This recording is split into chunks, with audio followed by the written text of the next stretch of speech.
ലോകത്ത് മറ്റു മാർഷൽ ആർട്സുകളിലെ പോലെ അല്ലെങ്കിൽ അതിനേക്കാൾ ഒരുപടി മേലെ നിൽക്കുന്ന ഒരു അഭ്യാസം കരാട്ടെ മാത്രമാണ് എന്ന് ഞാൻ പറഞ്ഞാൽ ഒരുപക്ഷെ നിങ്ങൾക്ക് നിഷേധിക്കാൻ കഴിഞ്ഞിട്ടുമില്ല.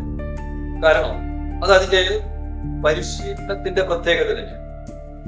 അതിന്റെ പരിശീലന രീതികളൊക്കെ തന്നെ കാലാനുസൃതമായ മാറ്റങ്ങൾ ഉൾക്കൊണ്ടുകൊണ്ട് അല്ലെങ്കിൽ കാലാനുസൃതമായ മാറ്റങ്ങൾ വരുത്തിക്കൊണ്ടു പോകുന്ന ഒരു അഭ്യാസം. അതിന്റെ എടുത്തു പറയേണ്ട ഒരു സവിശേഷത എന്ന് പറയുന്നത്, ഒരു കാലുകൊണ്ട് എത്ര കിക്കോ അല്ലെങ്കിൽ എത്ര വിഷയങ്ങൾ നമ്മൾ ചെയ്യുന്നു അത്ര തന്നെ മറുകാലം കൊണ്ട് കാലം കൊണ്ട് ചെയ്യും. അത് തന്നെ കൈകൊണ്ട് ആ രീതിയിൽ ചെയ്യുമ്പോൾ ബ്രെയിനിന്റെ ഇടതുഭാഗവും വലതുഭാഗവും ഒരേപോലെ പവർഫുൾ ആകും എന്നുള്ള ഒരു വലിയ ബെനിഫിറ്റ് ആണ് ഓരോ വിദ്യാർത്ഥികളിലും ഉണ്ടാവുന്നത്.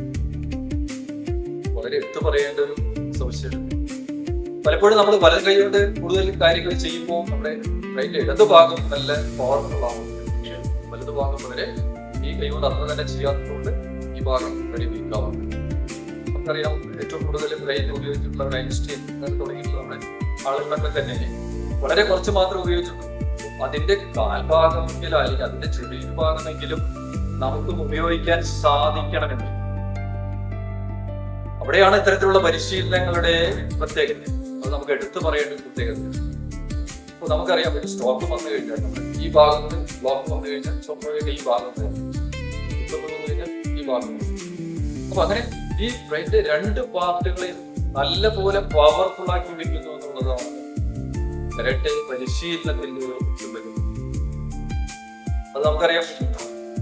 കിക്കുകളായാലും പഞ്ചുകളായാലും ബ്ലോക്കുകളായാലും എല്ലാ മൂവ്മെന്റ്സും ഇടത് കൈ കൊണ്ട് വലത് കൈ കൊണ്ട് എത്ര ചെയ്യുന്നു അത്ര തന്നെ രണ്ടു ഭാഗത്തും ഒരേപോലെ ഈക്വൽ ആയിട്ട് ചെയ്യുന്നു എന്നുള്ളത് കരാട്ടെ പരിശീലന രീതിയുടെ മാത്രം പ്രത്യേകത. വളരെ എടുത്തു പറയേണ്ടത്.